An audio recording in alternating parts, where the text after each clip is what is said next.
Assalamualaikum warahmatullahi wabarakatuh. A'udzu billahi minasyaitonir rajim. Bismillahirrahmanirrahim. Alhamdulillahirabbil alamin. Wassalatu wassalamu ala habibi rabbil alamin. Sayyidina wa nabiyyina Muhammadin wa alihi thayyibin wa sahabatil ghurril mayamin wa tabi'ihim bi ihsanin ila yaumiddin. Subhanaka la ilma lana illa ma 'allamtana innaka antal alimul hakim.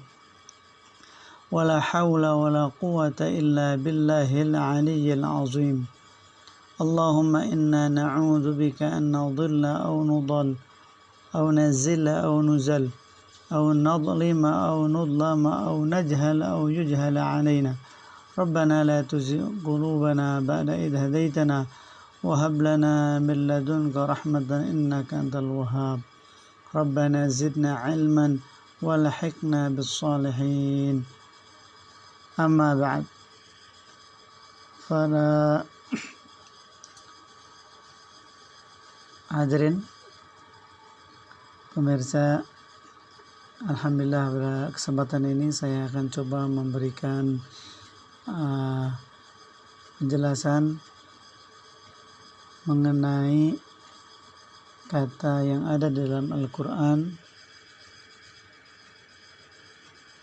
yaitu pada surat An-Nisa, surat yang keempat, ayat 171.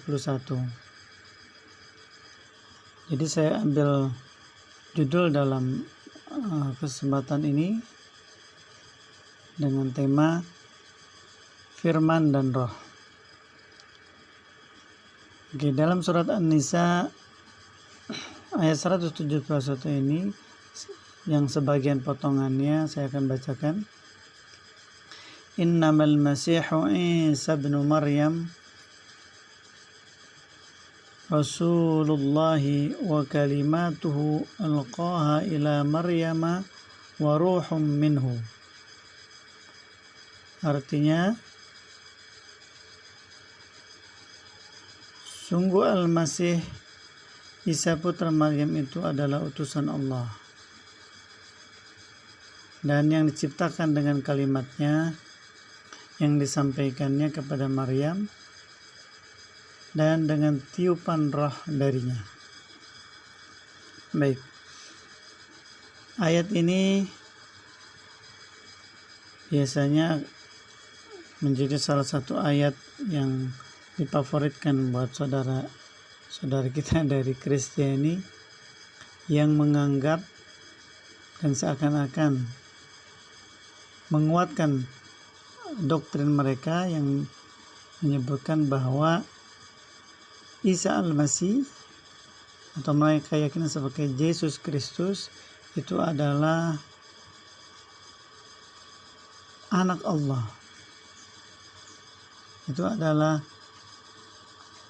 kalimat Allah yang menjadi firman, atau yang berwujud menjadi firman, yang berubah menjadi manusia, yang pada akhirnya akan mati di kayu salib sebagai penebusan original sin atau dosa keturunan yang telah dilakukan oleh Adam dan Hawa. Di samping itu juga mereka menganggap bahwa Isa itu merupakan bagian daripada rohnya Allah Subhanahu wa Ta'ala. Nah, dalam kesempatan ini saya akan coba membahas mengenai polemik kata wa kalimatuhu atau kalimat, kemudian ruh yang ditiupkan kepada Nabi Isa. Apakah yang mereka maksudkan sebagai firman yang berwujud menjadi manusia dan kemudian roh yang ditiupkan kepada Nabi Isa itu adalah seperti yang mereka sangkakan, atau Al-Quran menyebutkan kata tersebut itu sebagai kata-kata yang disebutkan juga buat yang lain, buat penciptaan lain. Baiklah, Sebelum saya melanjutkan ke pembahasan, saya sedikit ingin memberikan gambaran yang dimaksud dengan kalimat dan ruh. Nah, sering kita mendengar bahwa ada pesulap ketika mereka ingin menjadikan sesuatu, biasanya dikatakan dengan satu kata, yaitu kata bim. Bim jadi salabim, ntar akan jadi alat atau wujud yang mereka kehendaki. Nah, di sini kata wa kalimatuhu, atau yang artinya diciptakan dengan kalimatnya, ini bukan seperti yang mereka anggapkan, yaitu dengan kalimat, dengan firman yang akhirnya mewujud menjadi manusia. Tapi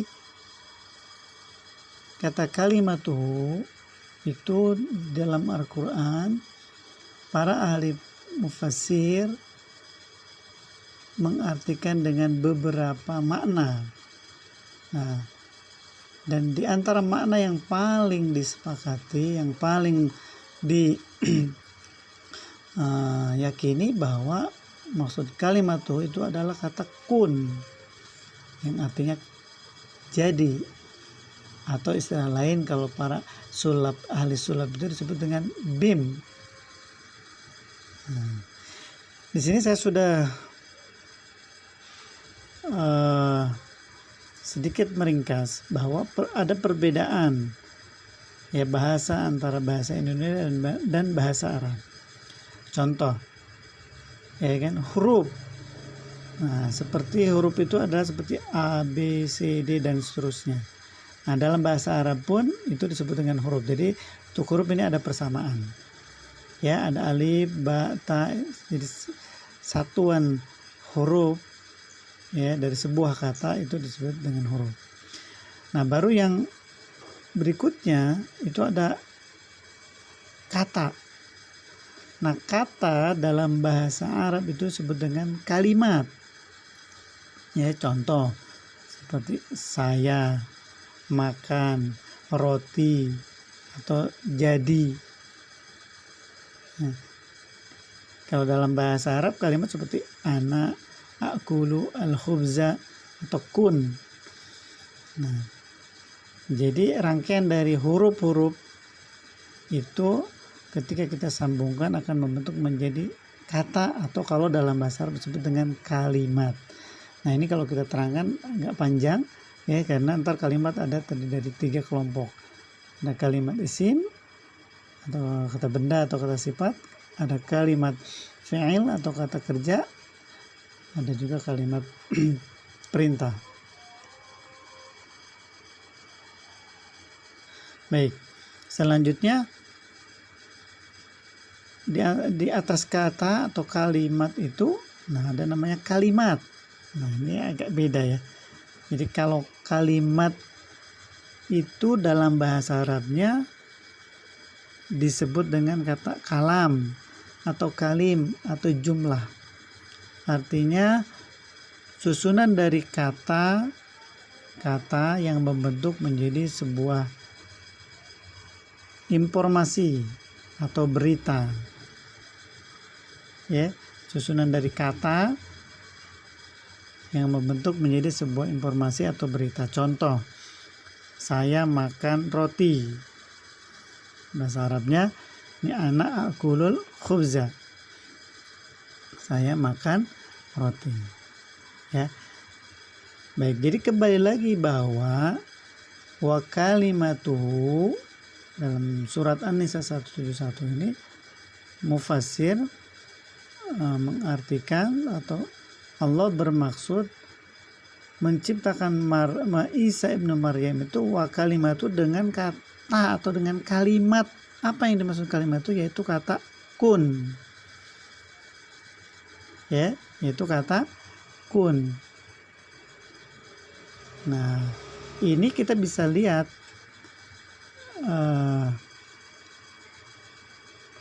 kata kun ini bagaimana Allah Subhanahu wa taala menggunakannya ketika Nabi Isa alaihissalam, Isa bin Maryam ini diciptakan. Nah, kita bisa lihat di dalam surat dalam surat Al-Imran surat ketiga ayat 47. Jadi di atas saya sebutkan itu ya, kalimat atau firman ya, ini dalam bahasa Arab kalimat, dalam bahasa Indonesia itu disebut kata. Nah, ini biasanya kita istilahkan dengan katanya itu apa, yaitu kun atau bim. Nah, ini buat ahli sulap ya. Jadi untuk mempermudah saja. Baik, kembali lagi. Jadi dalam surat Ali Imran surat ketiga ayat 47 di situ disebutkan bahwa A'udzubillahi minasyaitonir rajim. Qalat rabbi inni yakunu li waladun wa lam yamsasni bashar. Qala kadzalikillahu yakhluqu ma yasha. Idza qada amran fa innama yaqulu lahu kun fayakun. Artinya dia dalam kurung Maryam berkata, ya Tuhanku, bagaimana mungkin aku akan mempunyai anak padahal tidak ada seorang laki-laki pun yang menyentuhku. Dia, Allah berfirman, demikianlah Allah menciptakan apa yang dia kehendaki. Apabila dia hendak menetapkan sesuatu, dia hanya berkata kepadanya, jadilah atau kun, ya, maka jadilah sesuatu itu. Baik, yaitu dalam surat Al-Imran. Kita bisa lihat juga penggunaan kata kun fayakun, itu bisa dilihat dalam Ali Imran ayat 59. Inna mathala Isa indallahi kamathali Adam. Khalaqahu min turabin thumma qala lahu kun fayakun. Sesungguhnya perumpamaan penciptaan Isa bagi Allah Subhanahu wa taala seperti penciptaan Adam. Dia menciptakannya dari tanah, kemudian dia berkata kepadanya, jadilah, maka jadilah sesuatu itu. Ya, jadi jelas sekali bahwa wa kalimatuhu dalam surat An-Nisa ayat 141 di sini diartikan atau para ahli tafsir memaknai sebagai kata kun, kalimat kun ketika menciptakan Isa.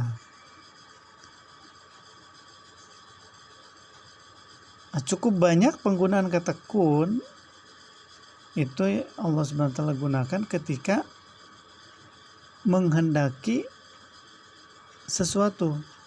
Ya, bisa dilihat dalam surat 16 An-Nahl ayat 40.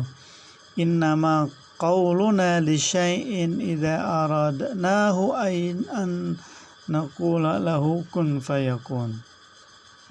Sesungguhnya firman Allah terhadap sesuatu, apabila kami menghendakinya, kami hanya mengatakan kepadanya jadilah, maka jadilah sesuatu. Di dalam berbagai hal Allah Subhanahu wa taala itu ketika menghendaki sesuatu, Allah Subhanahu wa taala hanya menyebutkan kata kun. Ya. Banyak sekali penggunaan kata kun dalam Al-Qur'an yang menunjukkan keagungan Allah Subhanahu wa taala ketika menghendaki sesuatu hanya mengucapkan kata itu. Ya. Ini bisa dilihat dalam surat Maryam surat 19 ayat 35, kemudian bisa dilihat juga dalam surat Yasin, innama amruhu idza arada syai'an ayaqula lahu kun fayakun. Ya, sesungguhnya urusannya apabila dia menghendaki sesuatu, dia hanya berkata kepadanya jadilah, maka jadilah sesuatu itu. Saya dilihat juga dalam surat Ghafir Surat ke-40 ayat 68. Huwallazi yuhyi wa yumit. Dialah zat yang menghidupkan dan mematikan. Fa idza qada amran, apabila dia hendak menetapkan sesuatu urusan, qaiman, dia hanya berkata kepadanya, yaqulu lahu kun fayakun. Jadilah, maka jadilah sesuatu itu. Baik. Ini ayat-ayat yang menunjukkan bahwa penggunaan kata kun atau jadilah itu tidak hanya disebutkan untuk Nabi Isa saja, ya, akan tetapi dalam berbagai penciptaan Allah Subhanahu wa taala itu sama, hanya menggunakan dengan kata kun.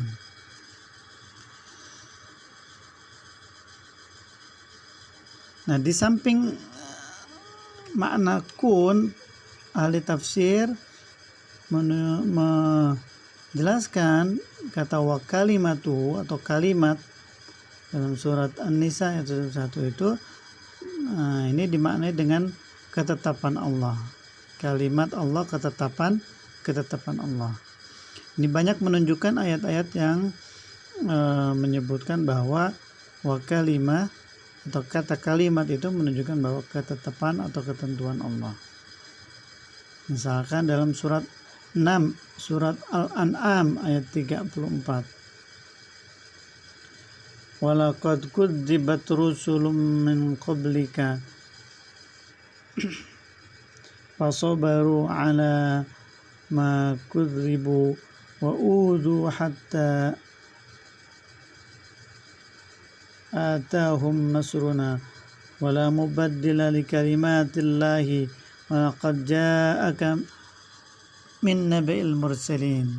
Artinya, dan sesungguhnya rasul-rasul sebelum engkau pun telah didustakan, tetapi mereka sabar terhadap pendustaan dan penganiayaan yang dilakukan terhadap mereka, sampai datang pertolongan kami kepada mereka, dan tidak ada yang dapat mengubah kalimat-kalimat atau ketetapan Allah.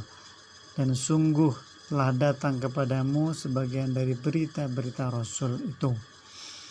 Ya, ini menjelaskan tentang bagaimana para Rasul-Rasul sebelum Nabi Muhammad SAW, dari mulai Adam, kemudian Idris, Nuh, Ibrahim, sampai kepada Isa, itu mereka semua, apa yang mereka bawa, apa yang mereka dakwahkan itu kebanyakan didustakan atau ditolak sama mereka. Akan tetapi semua para nabi, mereka bersabar atas ejekan, dustaan, penolakan dari kaum-kaumnya, sampai Allah Subhanahu wa taala memberikan pertolongan kepada mereka. Dan ini sudah menjadi ketentuan Allah, bahwa yang pertama, suatu kebaikan itu kebanyakan biasanya banyak ditolak. Nah, mereka sudah begitu menikmati dengan keburukan-keburukan yang selama ini mereka lakukan. Jadi ketika ada ajakan untuk merubah kebiasaan dari keburukan yang biasa mereka lakukan, biasanya akan ada penolakan. Yang kedua, ketetapan Allah Subhanahu wa taala bahwa kedatangan para rasul dan para nabi yang Allah turunkan itu sudah menjadi ketetapan Allah, sudah menjadi ketentuan Allah untuk memberikan peringatan kepada mereka tentang yang baik dan yang buruk. Nah, ini penggunaan kata kalimat, bahwa tidak hanya kata kun fayakun, tapi menunjukkan tentang ketetapan atau ketentuan Allah Subhanahu wa taala. Bisa dilihat juga dalam surat Al-A'raf ayat 137. Kemudian juga bisa dilihat juga dalam surat Yunus, surat 10 ayat 64. Saya bacakan yang surat Yunus saja. Lahumul busyra fil hayatid dunya wa fil akhirah la tabdila li kalimatillah dzalika huwal fawzul azim. Bagi mereka berita gembira di dalam kehidupan di dunia dan di akhirat, tidak ada perubahan bagi janji-janji Allah. Demikianlah itu kemenangan yang agung. Ya, jadi janji-janji Allah atau ketetapan Allah itu tidak akan bisa berubah. Bagi mereka yang sudah berbuat baik akan mendapatkan apa yang mereka usahakan dari kebaikannya, dia akan raih pahala. Dan bagi mereka yang berbuat kejahatan, keburukan, mereka akan mendapatkan hasil dari keburukan tersebut berupa azab atau siksaan dari Allah Subhanahu wa taala. Ini merupakan ketentuan Allah. Yang selanjutnya tentang kata roh atau ruh, ya, dalam surat An-Nisa yang tadi disebutkan, yaitu surat An-Nisa 71, bahwasanya orang-orang Kristen menganggap bahwa Nabi Isa itu ditiupkan rohnya. Nabi Isa itu hidup dikarenakan roh daripada Tuhan atau Allah Subhanahu wa taala. Yang kata-kata wa ruhum minhu atau alqaha ila Maryam wa ruhum minhu. Dan dengan tiupan roh daripada firman-Nya yang disampaikan kepada Maryam. Apakah penciptaan Isa ibnu Maryam yang Allah tiupkan roh kepadanya itu khusus atau spesial untuk Nabi Isa saja? Nah, bagaimana Al-Quran menjawab ini? Ya, nah, saya akan terangkan ayat-ayat yang bahwasanya ternyata tidak hanya untuk Nabi Isa saja, tapi untuk segala macam penciptaan manusia pada umumnya pun Allah tiupkan roh ke dalam penciptaannya tersebut. Kita akan lihat di ayat-ayat berikut yang menjelaskan tentang Allah meniupkan rohnya kepada ciptaannya. Nah, sini ya.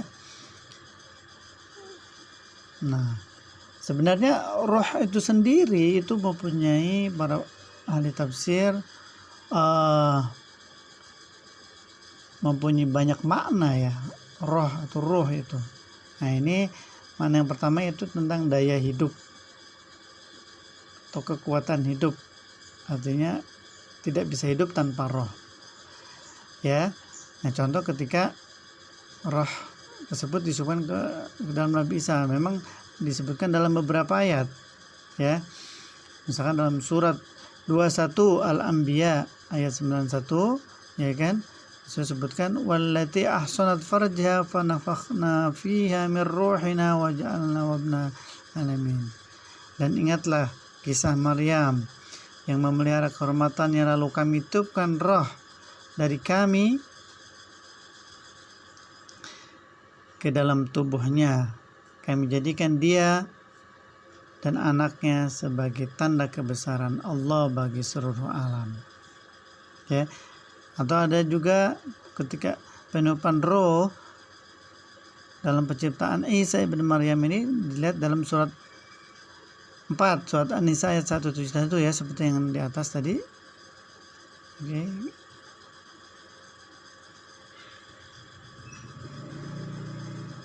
Nah, bisa dilihat juga dalam surat At-Tahrim surat ke-66 ayat 13 ya. Hampir sama nadanya seperti yang tadi ayat sebelumnya, itu surat Anbiya ya. Wa Maryam ibnata Imran allati ahsanat farjaha fanakhfahna fihi min ruhina wa saddaqat bi kalimati rabbiha wa kutubihi wa kanat minal qanitin.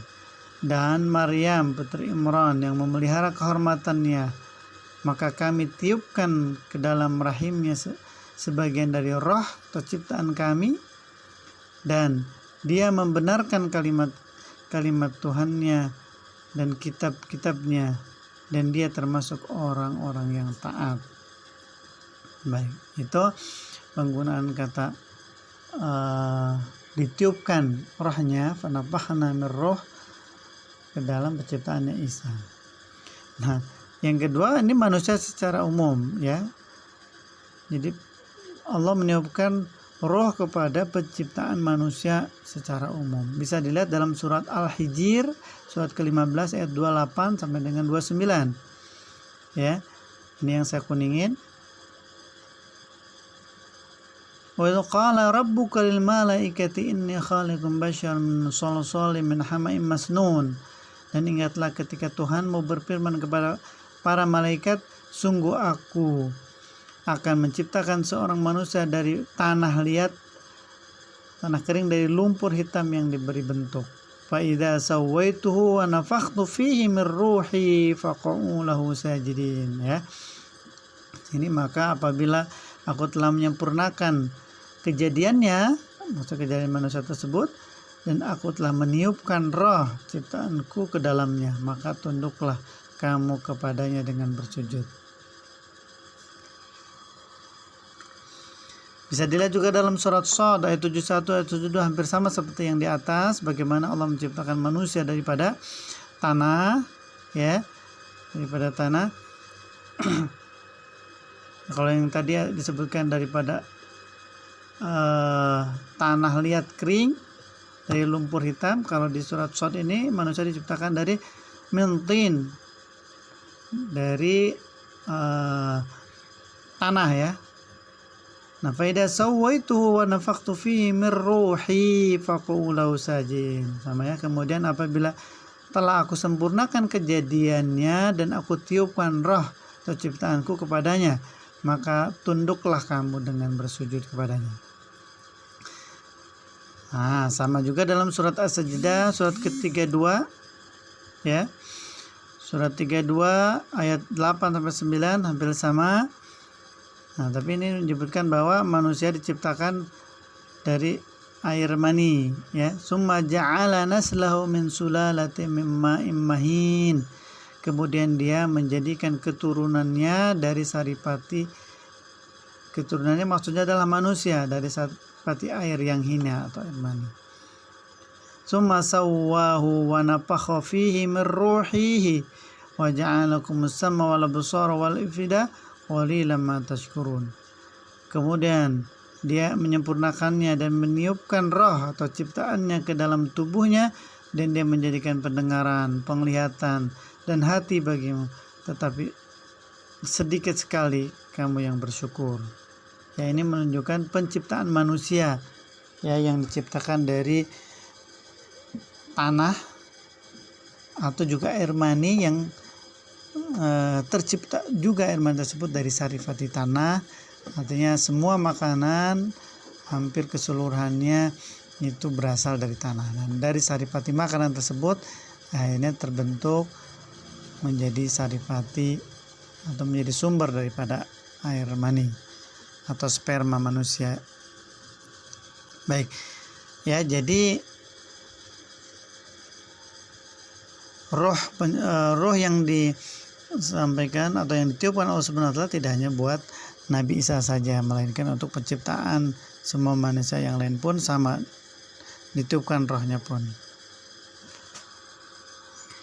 Nah, ini sebagai tambahan bahwa makna yang roh ya. Nah, ini makna roh di dalam Al-Qur'an itu di samping daya hidup, maknanya adalah itu biasanya disebutkan dengan malaikat dan Jibril. Artinya malaikat itu bilang dengan roh.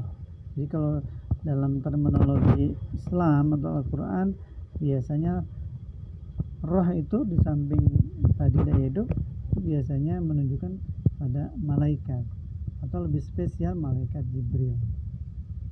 Nah, yang sering disebutkan adalah malaikat Jibril ketika menjelaskan tentang penurunannya Al-Quran.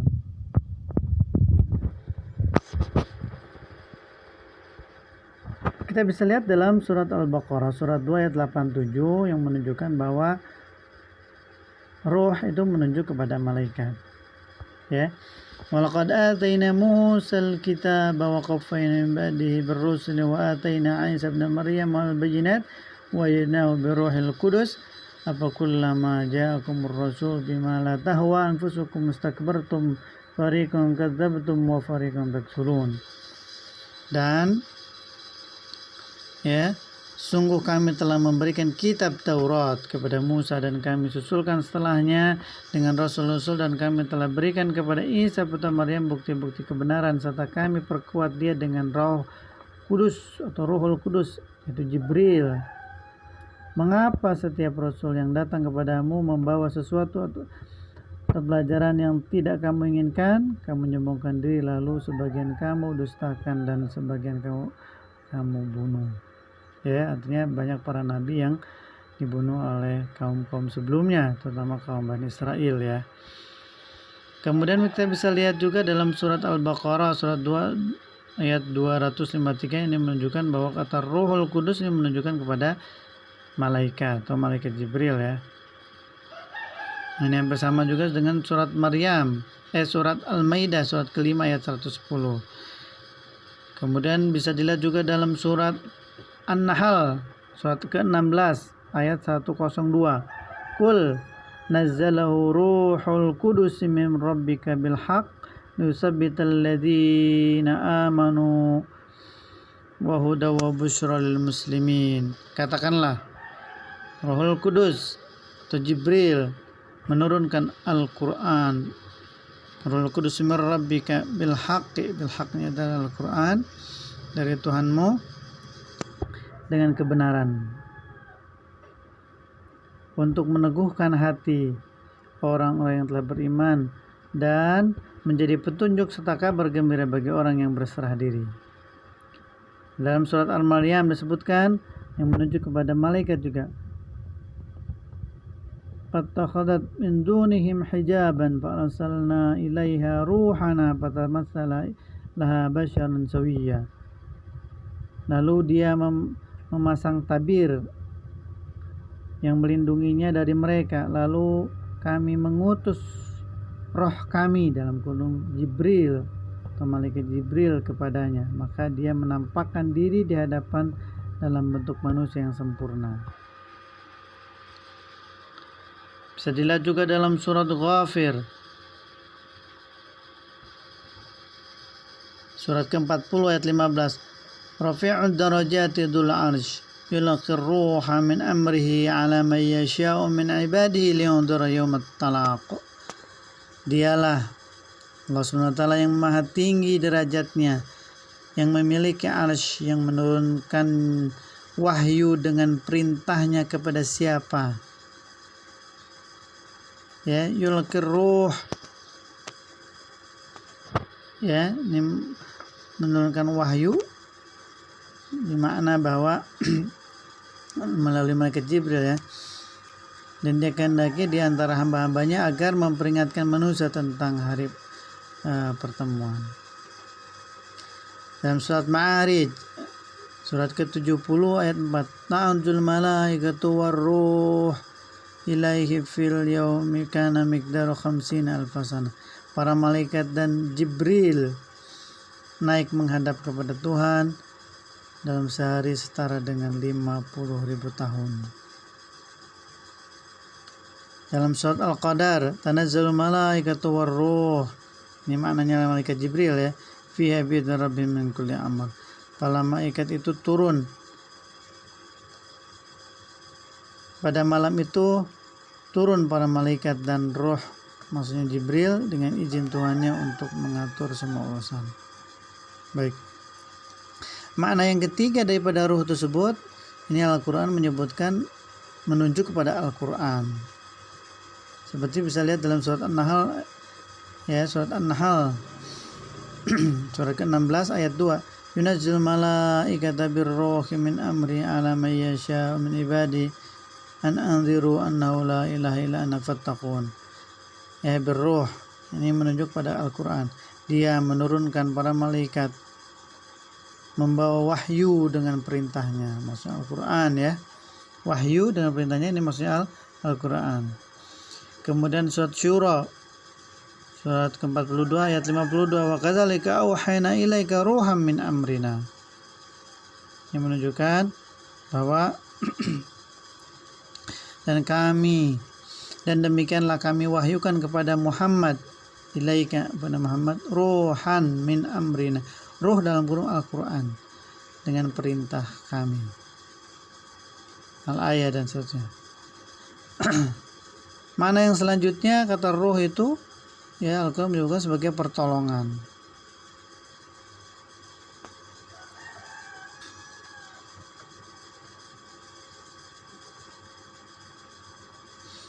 Seperti dalam surat wa ayyadahum biruhim minhu. Ya, ini dalam surat Al-Mujadilah surat ke-58 ayat 22. Ini saya sudah kasih warna kuning ya. Fi qulubihimul iman. Ulaika kataba fi qulubihil iman wa ayyadahum biruhim minhu. Artinya mereka itulah orang-orang yang dalam hatinya telah ditanamkan Allah keimanan, dan Allah telah menguatkan mereka dengan pertolongan yang datang dari Dia.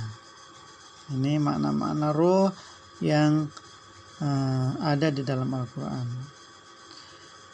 Baik. Yang terakhir, makna roh itu menunjukkan bahwa roh artinya roh secara keseluruhan buat manusia ya. Ini bisa dilihat dalam An-Naba surat ke-78 ayat 38. Yauma yaqumur ruhu wal malaikatu saffa la yatakallamuna illa man adina lahu ar-rahman wa qala shawaba. Pada hari itu ketika ruh manusia terdiri daripada 3 bagian. Ada jasad yang pada akhirnya akan ditinggalkan, ini seperti casingnya. Yang kedua ada jiwa atau nafs. Jiwa ini yang akan mempertanggungjawabkan amal perbuatan manusia. Jadi ketika manusia mati ya kan, maka jasadnya akan dikuburkan, tapi jiwanya yang akan mempertanggungjawabkan. Baru yang ketiga adalah roh. Ruh ini yang akan kembali kepada Allah Subhanahu wa taala, karena mengenai roh ini Allah sebutkan wa yas'alunaka 'anir ruh, dan mereka bertanya kepada engkau wahai Muhammad tentang roh. Kul, katakanlah, ruhum min amri rabbi, bahwa roh itu adalah dari urusanku. Jadi mengenai roh ini memang tidak ada yang tahu apa dan bagaimana. Ya, dan di akhirat nanti roh inilah akan menyatu kembali dengan jiwanya manusia, dengan jiwa manusia akan mempertanggungjawabkan apa yang mereka telah lakukan. Yauma yaqumur ruhu wal malaikatu saffa la yatakallamuna illa man adina ar-rahman wa qala shawaba. Dan pada hari ketika ruh dan para malaikat berdiri bersaf-saf, mereka tidak berkata-kata kecuali siapa yang telah diberi izin kepadanya oleh Tuhan yang pengasih, dan dia hanya mengatakan yang benar. Baiklah, itu penjelasan tentang makna wa kalimatuhu ya, yang ada dalam surat An-Nisa ayat 1 dan makna alqaha ila Maryam wa ruhum minhu.